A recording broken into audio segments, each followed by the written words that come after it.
Daniel foi levado lá para o reinado da Babilônia e no meio de conflitos seríssimos, no meio de uma guerra, no meio de mortes, no meio de invejas, ciúmes, Daniel foi um homem que foi dominado pela paz. Dominado pela paz. Daniel significa Deus é a minha justiça. E a justiça de Deus prevaleceu na vida de Daniel, e a paz de Deus prevaleceu sobre a vida de Daniel. O rei Nabucodonosor chegou a uma conclusão no capítulo 4. Nós temos muitos escritores da Bíblia, e se tem alguém que escreveu a Bíblia, também foi Nabucodonosor. Nabucodonosor, no capítulo 4 do livro de Daniel, ele escreveu um decreto. Para que toda a Babilônia pudesse observar. Nabucodonosor, o grande rei, que pensava que exercia domínio sobre todas as províncias, as 127 províncias, ele prendia, ele matava, ele fazia, ele acontecia, desde que quatro jovens, chamados Daniel, Sadraque, Mesaque e Abidnego, chegaram na Babilônia, aleluia. A paz veio com eles, a paz de Deus veio com eles, aleluia. A paz de Deus veio com eles. O domínio de Deus veio com eles. Nabucodonosor tentou matá-los, intimidá-los, destruí-los, mas a justiça de Deus prevaleceu. Aleluia. A justiça de Deus prevaleceu. Que a paz de Deus domine os vossos corações. Que a paz de Deus domine os vossos corações. Aí a justiça de Deus vai prevalecer. O domínio de Deus vai prevalecer. A graça de Deus vai prevalecer. E o milagre vai acontecer. Aleluia. Nós temos que entender isso e permitir que a paz exerça domínio. No capítulo 4 de Daniel, no verso 3, Nabucodonosor reconheceu que o domínio pertence a Deus. No verso 17, no verso 22, no verso 25, no 32, no 34, no capítulo 5, no verso 21, Daniel mostra o domínio soberano de Deus, desafiando reis, reinos, desafiando o inferno, desafiando a tudo e a todos. A paz de Deus prevaleceu, o domínio de Deus prevaleceu, e Daniel foi vencedor, aleluia. Sadraque, Mesaque e Abidnego foram vencedores. Por quê? A justiça de Deus prevaleceu, a soberania de Deus prevaleceu, o domínio de Deus prevaleceu. Você tem que entender e saber desta verdade. Quando Deus criou o homem, no capítulo 1 de Gênesis, no verso 26 e 27, Deus falou: façamos o homem a nossa imagem e semelhança, e o homem exerça domínio. Olha que interessante. E o homem exerça domínio sobre os mares, sobre os peixes, sobre os animais, que o homem exerça domínio sobre a natureza, que o homem exerça domínio sobre o jardim do Éden, sobre as aves. Deus deu autoridade para o homem exercer domínio. Na criação, já na criação, no capítulo 1 de Gênesis, no verso 26 e no verso 27. Com o passar dos séculos, com o passar dos anos, o homem esqueceu que o maior domínio, para que ele possa exercer domínio, é o domínio próprio. O domínio próprio. Para que ele pudesse exercer domínio, dominar sobre os mares, sobre os rios, sobre os peixes, sobre os animais, dominar sobre tudo, ele precisava aprender primeiro a dominar sobre si. É um desafio. É um desafio.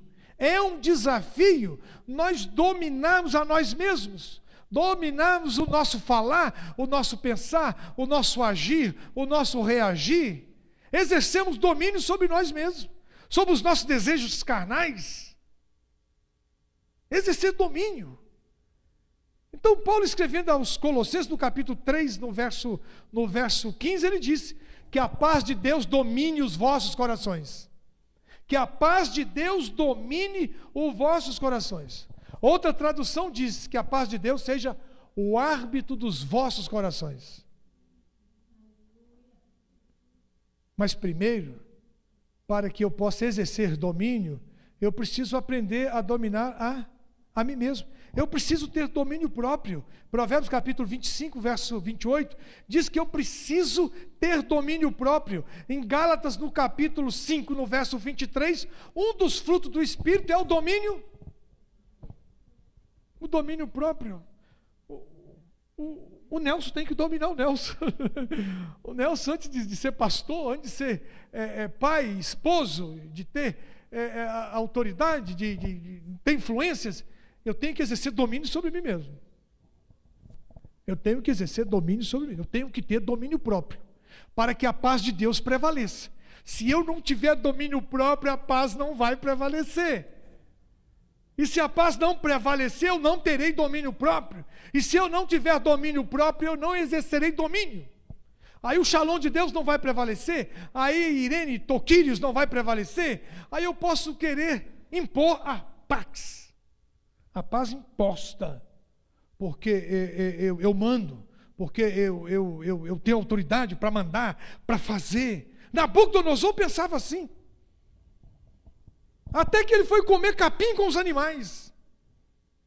Teve que comer capim com os animais, para entender e saber que o domínio pertence ao Deus de Daniel, que o domínio pertence ao nosso Deus, aleluia.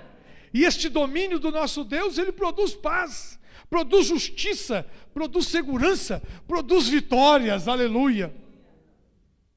Nabucodonosor teve que ir comer capim. Teve que comer capim literalmente, para entender e saber que o Deus de Daniel reina, exerce domínio. Meu irmão, minha irmã, precisamos aprender estas verdades. Precisamos permitir que a paz de Deus exerça domínio sobre as nossas vidas. E se eu tiver domínio próprio, Romanos capítulo 6, verso 9 e verso 14 diz que eu vou ter domínio sobre o pecado. O pecado não vai ter domínio sobre mim. Eu vou dominar o pecado. Não vou permitir que o pecado exerça domínio sobre mim.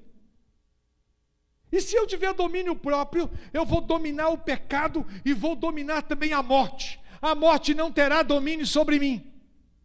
Olha que privilégio. Paulo, escrevendo aos Romanos, ele diz isso. O pecado não mais exercerá domínio sobre mim. Não.